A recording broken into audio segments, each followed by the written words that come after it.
Sometimes a single moment can reveal who we really are beneath our uniforms, our ranks, and our carefully constructed personas.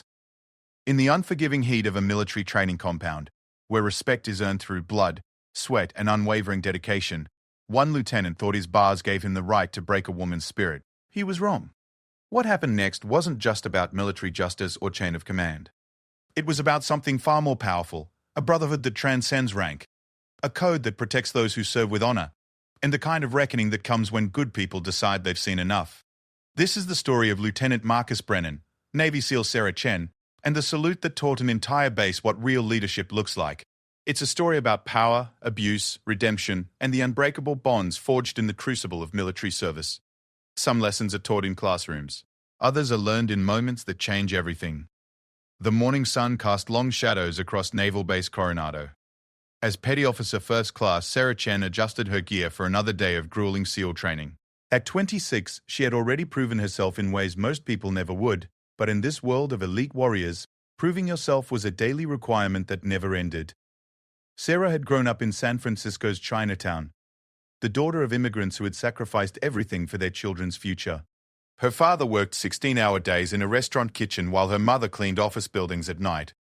They never understood why their brilliant daughter chose the military over medical school, but they supported her choice with the quiet strength that had carried their family across an ocean and through decades of struggle. The path to becoming a Navy SEAL was brutal for anyone, but for Sarah, it meant carrying the weight of being one of the first women to attempt the program. Every day brought new challenges, not just physical, but psychological. She faced skepticism from some instructors, outright hostility from a few trainees, and the constant pressure to prove that she belonged in this brotherhood of elite warriors. Lieutenant Marcus Brennan had been assigned to the base 3 months earlier, fresh from officer training, and carrying himself with the arrogance that sometimes came with new authority. At 24, he was younger than Sarah, but outranked her by virtue of his commission. Brennan came from old military money, his father a retired Navy captain, his grandfather a decorated World War II veteran. The military was in his blood, but unfortunately, so was an entitled attitude that his family's legacy somehow made him superior. From the moment Brennan arrived at Coronado, he made it clear that he didn't approve of women in SEAL training. He never said it directly, of course. Military regulations prevented that kind of overt discrimination. Instead, he expressed his disapproval through 1,000 small cuts, extra inspections of Sarah's gear, unnecessarily harsh critiques of her performance, and a general attitude that suggested she was an unwelcome intrusion in his world. Sarah endured it all with the same quiet determination that had carried her through every challenge in her life. She knew that reacting to Brennan's behavior would only give him ammunition to use against her. Instead, she focused on her training, pushing herself harder than anyone else, arriving earlier and leaving later than her fellow trainees. The other SEAL candidates noticed the lieutenant's treatment of Sarah, and most of them didn't like it. These men had been through hell together, and Sarah had proven herself alongside them in every exercise, every challenge, every test of endurance and skill. She had saved lives during training exercises, shown courage under pressure, and demonstrated the kind of tactical intelligence that marked a true warrior. Chief Petty Officer James Rodriguez had been watching the situation develop with growing concern. A 20-year veteran with multiple combat deployments, Rodriguez had seen enough of military life to recognize both exceptional talent and dangerous leadership. Sarah Chen possessed the former, while Lieutenant Brennan was rapidly proving himself to be the latter. The breaking point came on a Tuesday morning in late September. The trainees were conducting a complex beach assault exercise, working in teams to secure a simulated enemy position. Sarah was leading her squad through a particularly difficult section of the course when she noticed something that could have cost lives in a real combat situation. One of the explosive charges used in the exercise had been improperly positioned, creating a safety hazard that could seriously injure anyone in the blast radius. Without hesitation, Sarah broke from her assigned route and moved to secure the area, potentially saving several lives but violating the strict parameters of the exercise. Lieutenant Brennan saw Sarah's deviation from the planned route and immediately began screaming at her over the radio, demanding to know why she had abandoned her position. When Sarah tried to explain about the safety hazard, Brennan cut her off, his voice carrying across the beach as he publicly berated her for freelancing and showing off. The exercise came to an abrupt halt as Brennan stormed across the sand towards Sarah's position. The other trainees watched in uncomfortable silence as the lieutenant approached, his face red with anger and something that looked disturbingly like satisfaction. "Petty Officer Chen," Brennan snapped, his voice carrying the authority of his rank but lacking any of its dignity. "You will explain to me right now why you think you can ignore direct orders and endanger this entire operation with your grandstanding." Sarah stood at attention, her voice steady despite the adrenaline coursing through her system.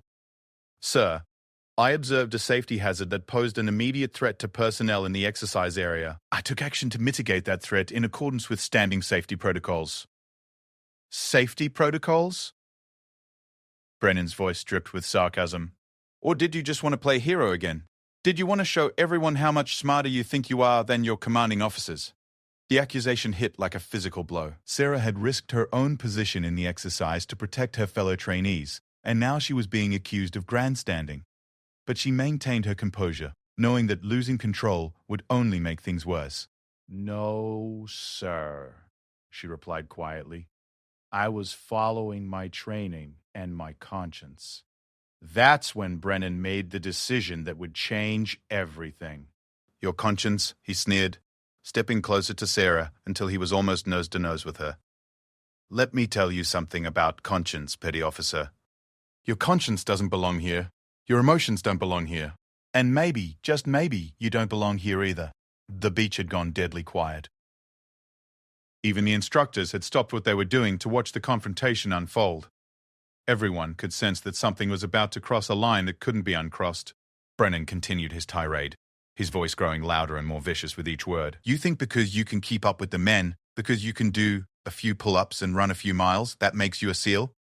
You think your little safety concerns are more important than following orders? You think—" He never finished the sentence. Instead, something seemed to snap in the young lieutenant. Perhaps it was the way Sarah stood there, refusing to be intimidated, refusing to break under his verbal assault. Perhaps it was the disapproval he could see in the eyes of the men watching. Or perhaps it was simply the ugly truth of his own insecurity finally bubbling to the surface. Whatever the reason, Lieutenant Marcus Brennan drew back his fist and struck Sarah Chen across the face with enough force to break her nose. The sound of the blow echoed across the beach like a gunshot. Sarah staggered backward, blood immediately streaming from her nose. But she didn't fall. She didn't cry out. She didn't even raise her hands to defend herself. She simply stood there, blood dripping onto the sand, staring at the lieutenant with a mixture of shock and something that might have been pity. For a moment, the entire beach was frozen in disbelief. Nobody moved. Nobody spoke. The only sound was the crash of waves against the shore and Sarah's slightly labored breathing as she tried to process what had just happened. Then Chief Rodriguez was moving, crossing the sand with the deadly purpose of a man who had seen too much combat to be surprised by anything, but who was still capable of righteous anger. The other SEAL candidates followed, forming a protective circle around Sarah while keeping their eyes fixed on Lieutenant Brennan. "What the hell do you think you just did?" Rodriguez's voice was quiet, but it carried the weight of 20 years in the military and multiple combat deployments. This was not a man to be trifled with. Brennan seemed to realize the magnitude of what he had done. His face went pale, and for the first time since Sarah had known him, he looked genuinely afraid. She was insubordinate. She was undermining the exercise. "She was doing her job," Rodriguez replied, his voice still deadly quiet. "And you just committed assault on a fellow service member in front of witnesses. You just ended your career, Lieutenant." The reality of his situation began to dawn on Brennan. Around him, he could see nothing but disgust and condemnation in the faces of every person present. These were warriors who had dedicated their lives to protecting others, and they had just watched him attack one of their own for no reason other than his own petty prejudices. Sarah finally spoke, her voice steady despite the blood still flowing from her nose. "I need medical attention," she said simply. It wasn't a complaint or an accusation, just a statement of fact. Chief Rodriguez immediately called for a medic, while two of the SEAL candidates, Michael Torres and David Kim, moved to Sarah's side to offer support. They had trained with her for months, had seen her courage and skill firsthand, and they were not about to let her face this moment alone. As the medic arrived to tend to Sarah's injuries, Lieutenant Brennan found himself isolated on the beach, surrounded by the disapproving stares of men who had lost all respect for him in a single, catastrophic moment. He had violated one of the most fundamental principles of military leadership: protect those under your command. The medic confirmed that Sarah's nose was indeed broken, but she refused to be taken off the training schedule. "I'll be fine," she told Chief Rodriguez. "I don't want this to affect my standing in the program." Rodriguez looked at this young woman, blood still on her face, talking about maintaining her training schedule after being assaulted by a superior officer, and he felt a mixture of admiration and anger that would stay with him for years to come. This was what a warrior looked like. This was what strength really meant. As Sarah was taken to the medical facility for proper treatment, word of what had happened began to spread through the base. In the close-knit world of special operations, news traveled fast, and by evening, everyone from the base commander to the newest recruit knew that Lieutenant Brennan had struck a SEAL candidate during training. But the story was far from over. What happened next would depend on the military justice system, the response of Sarah's fellow SEALs, and the actions of men who had dedicated their lives to a code of honor that Lieutenant Brennan had just violated in the most public way possible. The sun was setting over Coronado as Sarah sat in the medical facility, her nose bandaged but her spirit unbroken. She had faced enemy fire in training, had pushed her body to its absolute limits, had proven herself in ways that most people never could. She wasn't about to let one man's prejudice and violence derail everything she had worked for. Outside, her fellow SEAL candidates were having conversations that would shape everything that happened next. They had witnessed something that violated every principle they held dear, and they were not the kind of men to let such a violation go unanswered. The lieutenant had struck one of their own. Now it was time for him to learn what that really meant. The news of Lieutenant Brennan's assault on Sarah Chen reached Commander Patricia Walsh within an hour of the incident. Walsh had been commanding officer at Naval Base Coronado for 3 years, and in that time she had seen her share of discipline problems, personality conflicts, and training accidents. But what had happened on the beach that morning was something entirely different. Commander Walsh was a 30-year Navy veteran who had fought her own battles to reach her position. She had faced discrimination, skepticism, and outright hostility during her rise through the ranks. And she had no patience for officers who abused their authority, especially when that abuse was directed at someone trying to serve their country with honor. The formal investigation began immediately. Military police interviewed witnesses, documented Sarah's injuries, and began building a case that would ultimately determine Brennan's fate. But while the official machinery of military justice ground into motion, something else was happening among the SEAL candidates and instructors who had witnessed the assault. Chief Rodriguez called a meeting that evening in the training facility's main briefing room. It wasn't an official gathering, and attendance wasn't mandatory, but every SEAL candidate showed up. Along with several instructors and senior enlisted personnel, the atmosphere was tense, angry, and focused. "We all saw what happened today," Rodriguez began, his voice carrying the weight of authority earned through years of combat and leadership. "We saw a superior officer assault one of our own for doing her job and doing it well. The question now is what we're going to do about it." Michael Torres, a former Marine who had joined the Navy to pursue SEAL training, spoke first. "Chief, we all know the system. Brennan will get a slap on the wrist, maybe lose a rank, and Sarah will be the one who suffers. They'll find a way to blame her, to say she was insubordinate or provocative or whatever excuse they need to protect their precious officer." Murmurs of agreement rippled through the room. These men had seen enough of military politics to know that justice and fairness didn't always align, especially when it came to protecting the careers of officers from influential families. David Kim, Sarah's teammate in numerous training exercises, shook his head angrily. "She saved lives today. That explosive charge was positioned wrong, and she risked her own standing to make sure nobody got hurt, and this is how she gets repaid?" Senior Chief Petty Officer Marcus Thompson, a 35-year veteran with multiple combat deployments, stood up slowly. Thompson was a legend in the special operations community, a man whose opinion carried weight far beyond his rank. When he spoke, everyone listened. "I've been in the Navy longer than most of you have been alive," Thompson said, his voice quiet but commanding absolute attention. "I've served under good officers and bad ones, brave ones and cowards, leaders and politicians. But I've never seen anything quite like what happened today." He paused, looking around the room at faces that reflected his own anger and disgust. "That lieutenant didn't just assault Petty Officer Chen. He violated everything we stand for. He attacked someone under his command for doing the right thing, for showing the kind of initiative and courage that we're supposed to be training here." The room was absolutely silent as Thompson continued. "The official investigation will run its course, and maybe justice will be done through proper channels. But we all know that sometimes the system fails, and when it does, it's up to the rest of us to make things right." Chief Rodriguez nodded grimly. "What are you suggesting, Senior Chief?" Thompson's smile was cold and predatory. "I'm suggesting that Lieutenant Brennan needs to understand that actions have consequences, real consequences. The kind that can't be undone with political connections or family influence." Over the next several days, while the official investigation continued, A different kind of justice began to take shape. It started small, almost imperceptibly. Lieutenant Brennan found that his orders were followed with mechanical precision but no enthusiasm. When he entered the mess hall, conversations stopped and didn't resume until he left. Senior enlisted personnel who had previously shown him the respect due his rank now treated him with cold, professional courtesy and nothing more. The isolation was psychological torture for a young officer who had expected his rank to earn him automatic respect and admiration.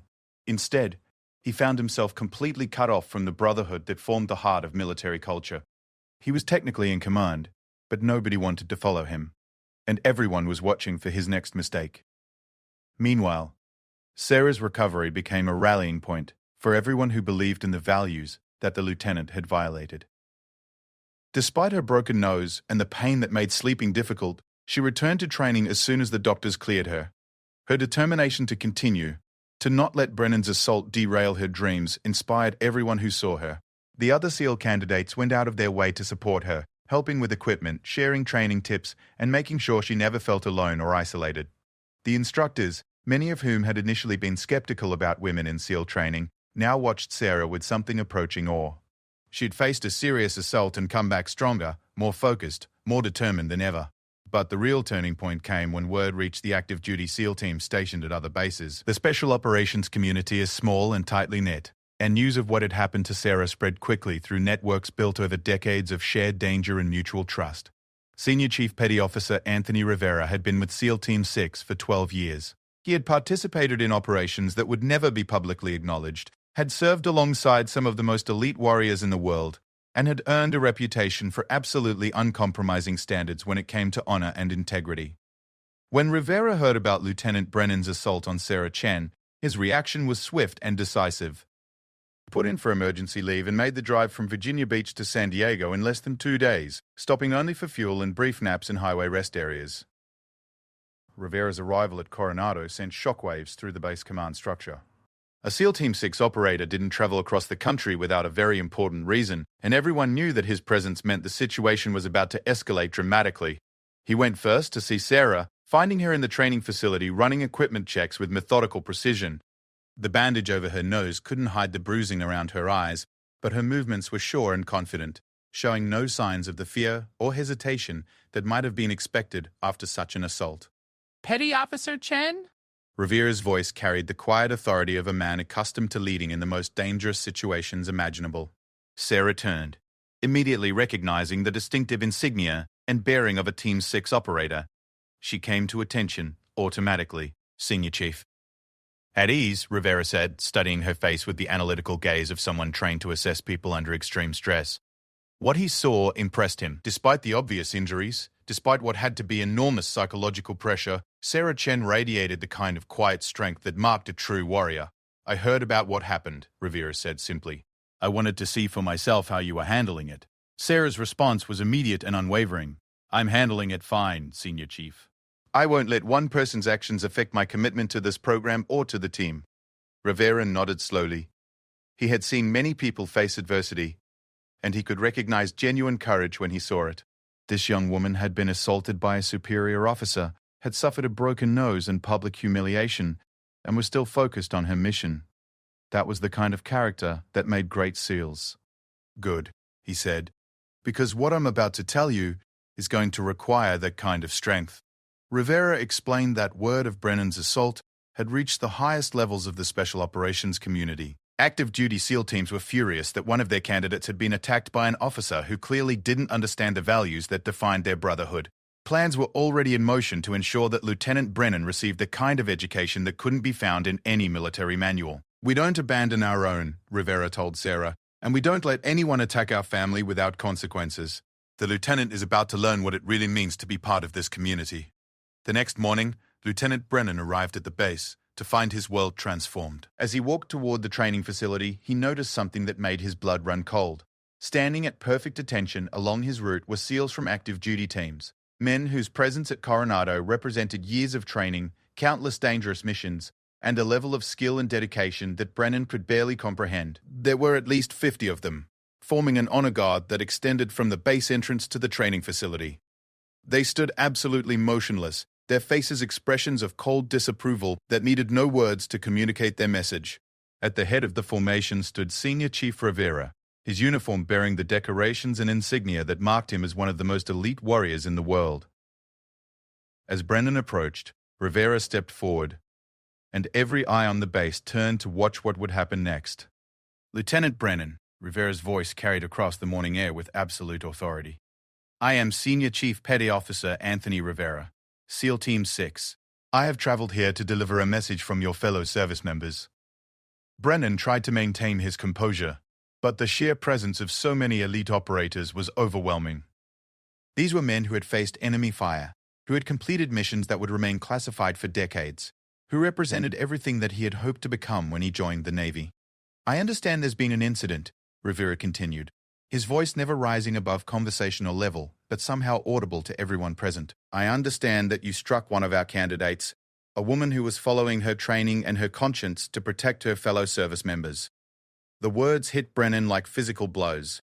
Standing before these warriors, facing their collective judgment, he felt smaller and more insignificant than he ever had in his life.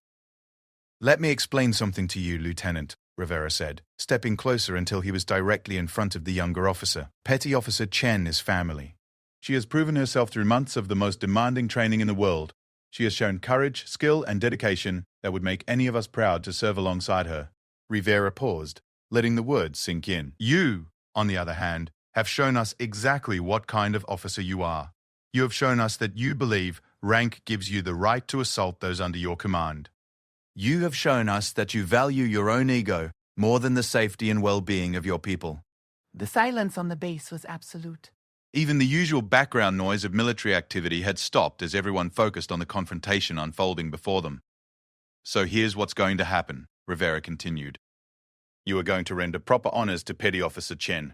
You are going to acknowledge her service and her sacrifice. And you are going to demonstrate that you understand, finally, what it means to be part of this family." Rivera stepped back and came to attention, his right hand rising in a perfect military salute directed not at Lieutenant Brennan, but at Sarah Chen, who had just emerged from the training facility.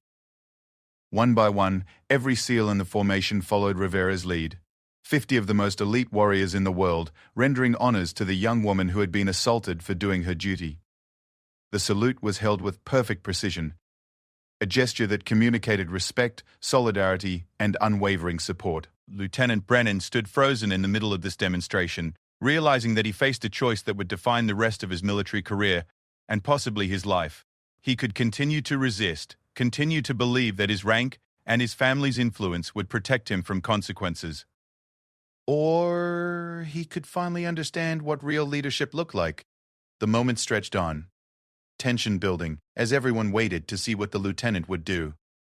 The SEALs maintained their salute, their message clear and uncompromising.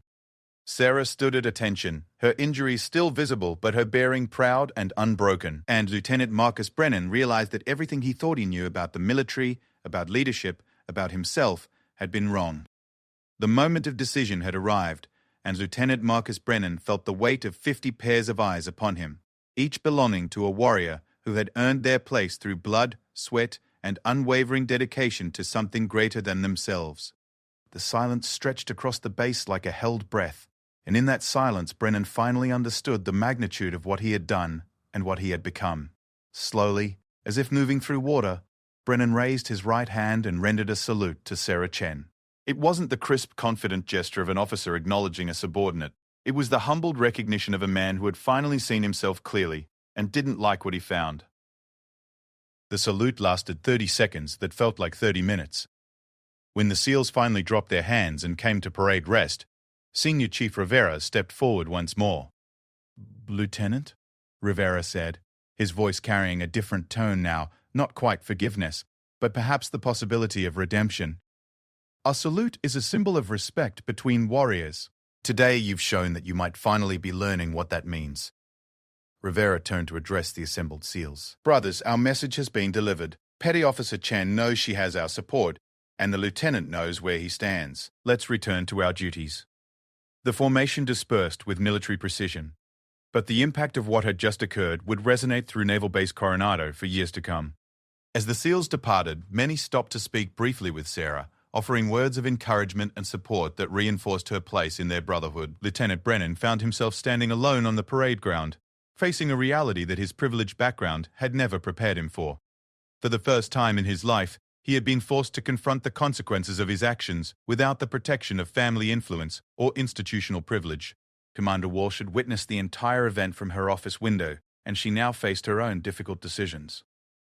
The formal investigation into Brennan's assault was proceeding, but the unprecedented show of support for Sarah Chen had changed the dynamic completely. The special operations community had made their position clear. They would not tolerate attacks on their own, regardless of rank or family connections. Over the next several days, the investigation revealed a pattern of behavior that went far beyond the single incident on the beach. Witnesses came forward to describe months of harassment, discrimination, and abuse of authority. Brennan's personnel file revealed complaints from other bases, incidents that had been smoothed over or minimized through family connections and institutional protection. The evidence was overwhelming and damning. Lieutenant Brennan had violated multiple military regulations, had created a hostile environment for the service members under his command, and had ultimately committed assault on a fellow service member. The military justice system, when presented with such clear-cut evidence and facing pressure from the special operations community, moved with unusual speed and efficiency. Brennan's court-martial was scheduled for 3 weeks later. During that time, he remained on base but was stripped of all authority and assigned to administrative duties under constant supervision. The isolation that had begun after his assault on Sarah became complete and absolute. He was a pariah, shunned by enlisted personnel and officers alike. But something unexpected began to happen during those 3 weeks. As Brennan faced the reality of his situation, something that might have been conscience finally began to emerge. Perhaps it was the complete loss of respect from his peers or the knowledge that his military career was effectively over. Perhaps it was seeing Sarah Chen continue her training with unwavering determination despite the injuries he had inflicted. Whatever the cause, Lieutenant Brennan began to experience something he had never felt before: genuine remorse. The transformation wasn't dramatic or immediate. There were no sudden revelations or emotional breakdowns. Instead, it was a slow, painful process of self-examination that forced Brennan to confront truths about himself that he had spent years avoiding. He began to understand that his treatment of Sarah hadn't been about military discipline or maintaining standards. It had been about his own insecurity, his fear that her competence and dedication highlighted his own inadequacies.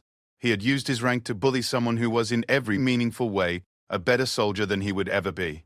The court-martial proceedings were swift and decisive. The evidence was overwhelming, the witnesses credible, and the defendant offered no real defense.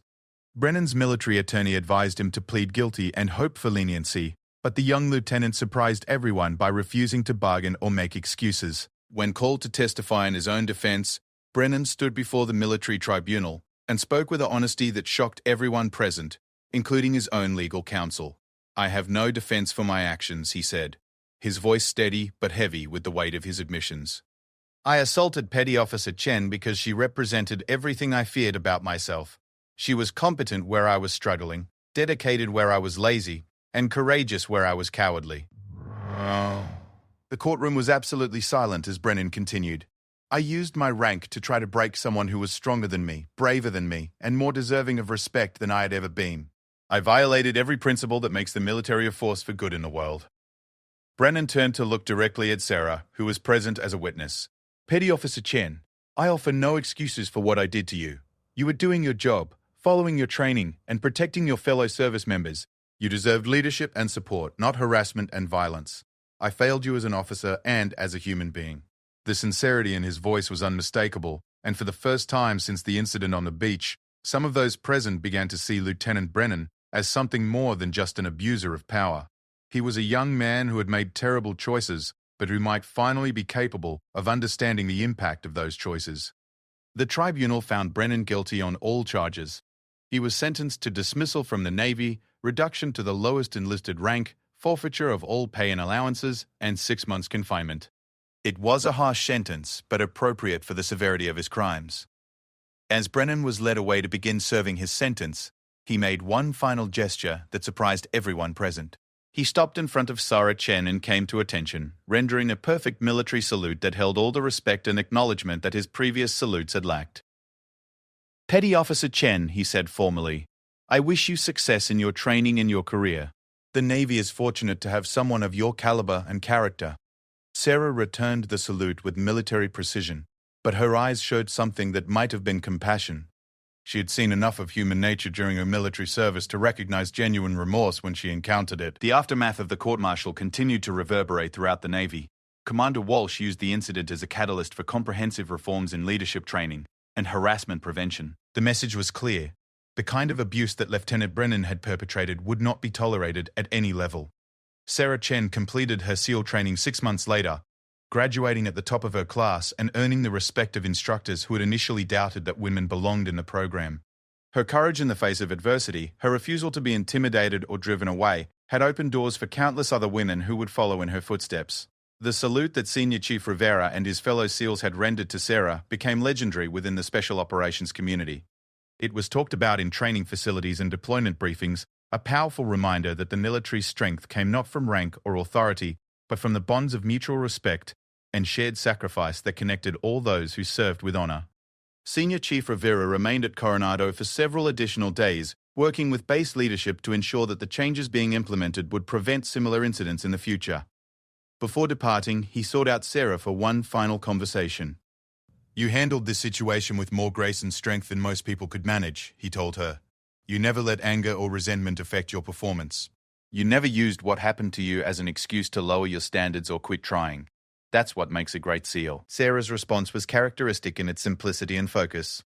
"I came here to earn my place in this brotherhood, Senior Chief. One person's actions weren't going to change that." Rivera smiled at the quiet confidence in her voice. "You've already earned that place, Petty Officer. The rest is just paperwork." As for Lieutenant Brennan, his story took an unexpected turn during his confinement. The months of isolation and reflection had a profound impact on his perspective and priorities.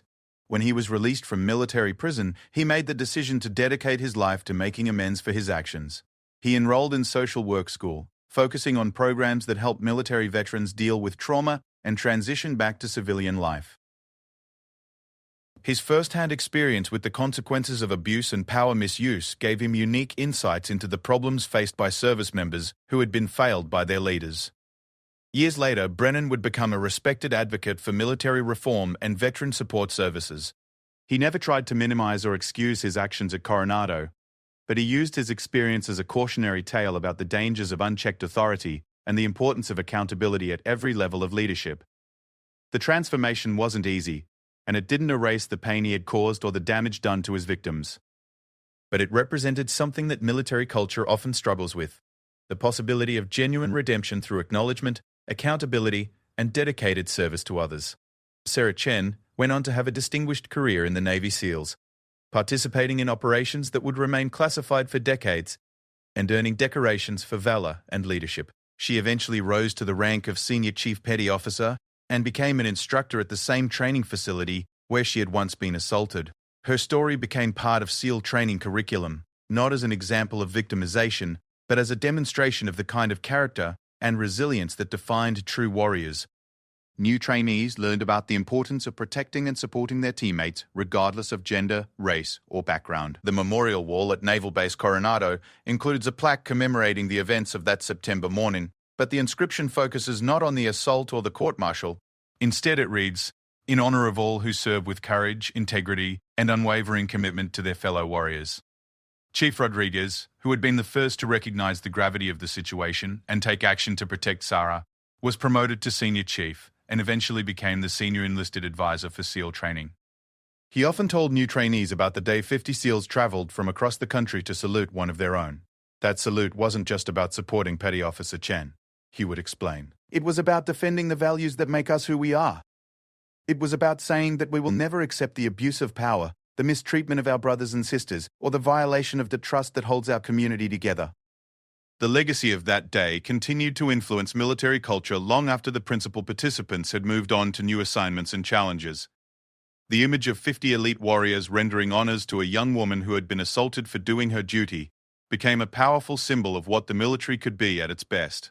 It reminded everyone who heard the story that true strength came not from the ability to dominate others, but from the courage to stand up for what was right, even when it was difficult or dangerous. It showed that honor was not about rank or position, but about how you treated those who served alongside you. And it demonstrated that sometimes, in the face of injustice and abuse, the most powerful response was not anger or revenge, but the simple acknowledgement of another person's worth and dignity. A single salute, rendered with respect and solidarity, had taught an entire military community about the values that truly mattered. The lieutenant had struck her nose, breaking bone and drawing blood, but the SEAL Force had set him straight with something far more powerful than violence, the unwavering demonstration of what honor really looked like. In the end, that lesson proved more transformative than any punishment the military justice system could have imposed. The lieutenant struck her nose, then the SEAL Force set him straight with a single salute.